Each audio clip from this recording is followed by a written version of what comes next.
दिल्ली विधानसभा चुनाव में बीजेपी ने ऐतिहासिक जीत दर्ज की।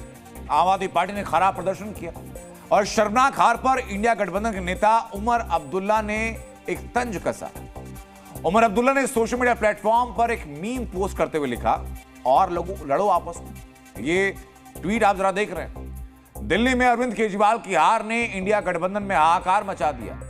8 महीने पहले लोकसभा चुनाव के दौरान दिल्ली में आप और कांग्रेस मिलकर लड़ी, लेकिन विधानसभा चुनाव में दोनों पार्टियां बंट गईं और हार गई। आंकड़े कह ही रहे हैं, वे दोनों पार्टी अगर साथ लड़ती तो चुनावी नतीजे कहीं अलग होने की संभावनाएं थी, और इसीलिए इंडिया गठबंधन के जो साथी रहे वो भी अलग अलग सोशल मीडिया साइट्स पर तंज कस रहे। अब आगे बढ़ते हैं। दिल्ली की कुछ और सीटों के मैं आपको नतीजे दिखाता हूं, उनके समीकरण समझाता हूं। ग्रेटर कैलाश सीट, यहां बीजेपी कैंडिडेट शिखा रॉय को 49,594 वोट मिले। आप कैंडिडेट सौरभ भारद्वाज को 3,188 वोटों से हराया। गर्वित सिंघवी को यहां से जो कांग्रेस के उम्मीदवार थे उनको 6,711 वोट मिले। मालवीय नगर सीट पर बीजेपी कैंडिडेट सतीश उपाध्याय को 39,564 वोट मिले। उन्होंने सोमनाथ भारती को 2,131 वोट से हराया। जबकि कांग्रेस उम्मीदवार जो कि जितेंद्र कुमार कोचर यहां थे, उन्होंने 6,770 वोट हासिल किए। यानी अगर दोनों मिलकर लड़ते तो तस्वीर अलग होती, और तब शायद चौथी बार दिल्ली में सरकार बनाने की स्थिति में आम आदमी पार्टी। दोनों पार्टियों ने अगर सिर्फ अपना नुकसान किया है। इसी बीच दावा यह कि कांग्रेस के गठबंधन के ऑफर को अरविंद केजरीवाल ने सिरे से खारिज भी कर दिया था। विधानसभा चुनावों की अब सुबुहार शुरू हो गई है, गठबंधन की लगातार बातें चल रही हैं, तो क्या दिल्ली में कोई गठबंधन नहीं होगा? चुनाव आयोग के मुताबिक दिल्ली विधानसभा चुनाव में बीजेपी को करीब 45.56% वोट मिले। आम आदमी पार्टी को 43.57% और कांग्रेस को लगभग 6.34% वोट।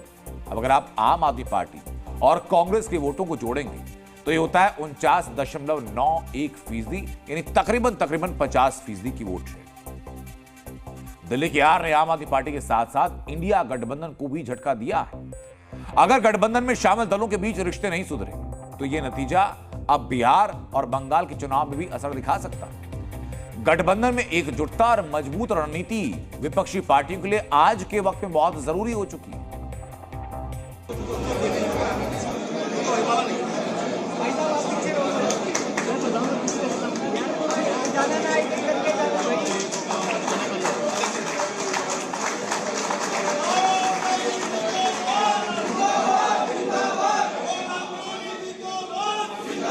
मैं आपको जरा दिल्ली के पॉलिटिकल इतिहास की तरफ ले चलता हूं। साल था 1998, वो साल जब बीजेपी आखिरी बार दिल्ली विधानसभा की सत्ता की कुर्सी पर थी। 27 सालों को समेटते हुए महज 8 सीटों तक रह गई थी। साल बदलते ही दिल्ली में बीजेपी की किस्मत बदली और बीजेपी ने दिल्ली को भगवा रंग से रखा। सबसे पहले मैं आपको वो फैक्टर बताता हूं जिनको बीजेपी ने हथियार बनाया और दिल्ली में ये जीत दर्ज की। सबसे बड़ा फैक्टर आप ब्रांड मोदी और आपकी रेवड़ी के जवाब में मोदी की गारंटी। आपके भ्रष्टाचार पर बीजेपी का आक्रामक प्रचार भी दिल्ली में काम कर चुका है। महाराष्ट्र और हरियाणा की तरह आरएसएस का ग्राउंड वर्क भी बीजेपी की सत्ता वापसी की वजह बना। बीजेपी एम फैक्टर यानी महिला, मुस्लिम और मिडिल क्लास को साधने में पूरी तरीके से कामयाब हुई।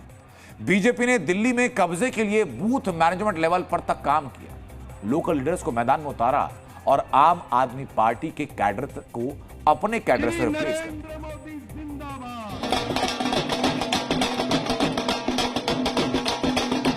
और दिल्ली में भाजपा सरकार चाहिए।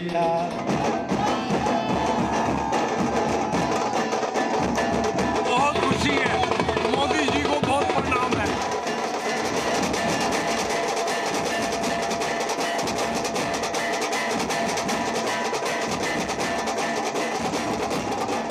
ये जो इतनी खुशहाल है, 27 साल का भारतीय जनता पार्टी का विश्वास, तो भारतीय जनता ने दिखाया है, दिल्ली की जनता ने दिखाया है, उनको जनता ने तो विश्वास दिखाया है। वो बताए कि पार्टनर है, पार्टनर है, पार्टनर है।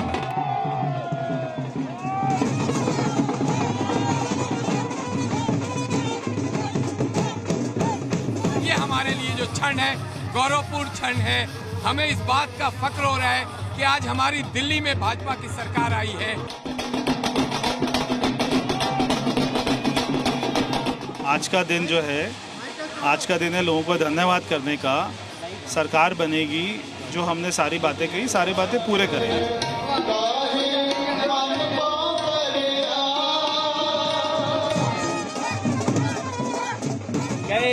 केजरीवाल खत्म, टाटा बाय बाय। दिल्ली को जो तकलीफ दिया अरविंद केजरीवाल ने, उसकी सजा मिली। मोदी जी के गारंटी की जीत हुई है।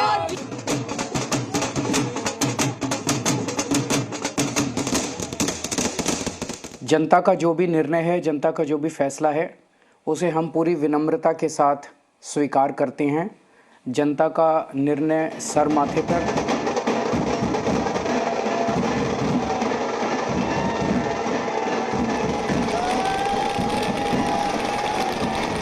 दिल्ली की जनता का जनादेश है, हमें जनादेश स्वीकार है।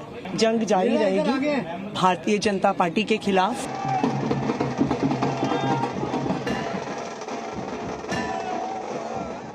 हरियाणा, दिल्ली, श्रीनगर। दिल्ली की सत्ता में 27 साल बाद बीजेपी की वापसी हुई तो जश्न दिल्ली से लेकर हरियाणा और श्रीनगर तक हुआ। ढोल ताशे बजे, आतिशबाजी हुई, मिठाइयां बटी। 27 साल बाद दिल्ली में भगवा लहराया तो कार्यकर्ताओं की भावनाओं का सैलाब उमड़ पड़ा। दिल्ली के जश्न में जय श्री राम का उद्घोष सुनाई देने लगा। दिल्ली में भारतीय जनता पार्टी की वापसी के पीछे कई ऐसे फैक्टर्स हैं जिन्होंने दिल्ली की जनता का न सिर्फ मूड बदला बल्कि दिल्ली वालों का वोट भी अपने पाले में लाने में बीजेपी कामयाब रही। दिल्ली में चला मोदी योगी मैजिक।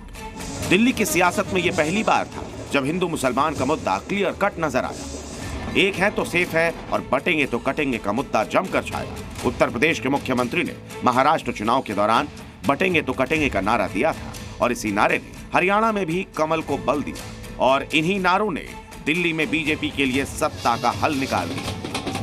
और राष्ट्र तब सशक्त होगा जब हम एक रहेंगे, नेक रहेंगे, तभी नेक रहेंगे। बटेंगे तो कटेंगे। नाम नहीं, काम पर फोकस।